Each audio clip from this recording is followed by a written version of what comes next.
Eu queria trazer, porque a gente já falou de transformação digital, não nessa abordagem, né, que a gente está fazendo contigo, são episódios complementares. Então, quem quiser assistir, episódio 12, a gente aborda a transformação digital de uma outra maneira. Mas eu queria entender, Bula, no teu ponto de vista, transformação e inovação, já que você começou a falar de inteligência artificial e outras ferramentas que a gente tem tanto, transformação e inovação é a mesma coisa ou elas se combinam e podem trabalhar juntas para um bem comum? Vamos lá. É uma ótima pergunta. Vamos brincar um pouco de palavrinhas aqui, né? Então, a gente tem transformar a ação e inovar a ação. A transformação só ocorre por um processo de inovação. Portanto, inovação está contida dentro de transformação e dependendo do teu contexto ou do teu raciocínio, se é indutivo, abdutivo ou dedutivo, uma está contida dentro da outra e vice-versa. Então, a gente está falando de um frango com tudo dentro quando falamos de transformação e inovação. Então, a coisa mais interessante que essas duas palavras trazem dentro da tua pergunta é o sufixo ação. Qualquer inovação deve ser orientada para uma realização factual, aplicável preferencialmente para massas, não para massas italianas, para massas de pessoas, e que gere um bem comum para uma coletividade. Isso é inovação. Então, assim, nem toda inovação é útil. Se ela não é útil, se ela não compartilha o interesse comum, se ela não é culturalmente relevante, se ela não está dentro de um core business de uma organização, ela é inócua.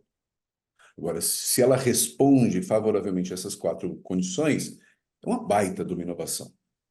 Então, nós temos inovações, e aí também tem uma outra coisa legal da gente falar de inovação, que é muita gente confunde inovação com tecnologia, ou encaixota a inovação dentro de um lustro tecnológico, o que é um equívoco, porque as inovações que são muito mais relacionadas a como se faz as coisas no cotidiano, então, a mudança de um caminho, mudar a maneira como eu cozinho alguma coisa, mudar a maneira como eu penteio o meu cabelo, mudar a maneira como eu corto o cabelo, mudar a maneira como eu lixo as unhas, ou como o Márcio penteia ou cuida da barba, e o Thiago também, que está barbado. Então, a inovação, ela pode ser muito simples, ela pode ser um complemento em cima daquilo que já existe. Ela tem a sua escala, que tem a ver com as invenções, que é o último grau dessa inovação. E, obviamente, tem uma linha aqui transversal chamada risco.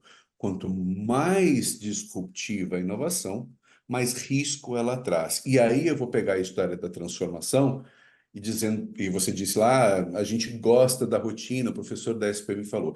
Isso é uma questão ancestral nossa de espécie humana. A gente não gosta de mudanças de fato por uma questão de proteção, sobrevivência, etc, etc. Quando a gente fala de ambiente corporativo, a gente e junta esse Homo sapiens com o mau entendimento da inovação e transformação, a gente fala, entendi porque que é tão difícil, ou foi tão difícil pegar o contexto de transformação, transformação digital, de inovação nas organizações, né? E ainda existe muita confusão, né? O grupo que eu trabalho e que eu fundei tem por assinatura Design de Inovação. Muito complexo explicar isso em 2010. Hoje é um pouco mais fácil. Mas quando a gente fala de inovação simples, acessível, palpável, obviamente metodológica, e ela precisa ser estruturada, e começa a levar isso para as organizações, desmistificando o processo do que é inovação, do que é transformação, a gente começa a pegar as coisas, leva para a ação. E aquilo começa a ser incorporado numa rotina. Então, mudar uma disposição de uma sala para que a audição das pessoas seja melhor, né, a acústica seja mais agradável, ou para que a iluminação não atrapalhe a visibilidade, é uma inovação, né? Então, pequenas mudanças que trazem benefícios coletivos, que são úteis, que são culturalmente relevantes, que compartilham o interesse comum e que atuam no core business, são inovações que são benéficas. E a transformação está dentro desse contexto todo, minha gente.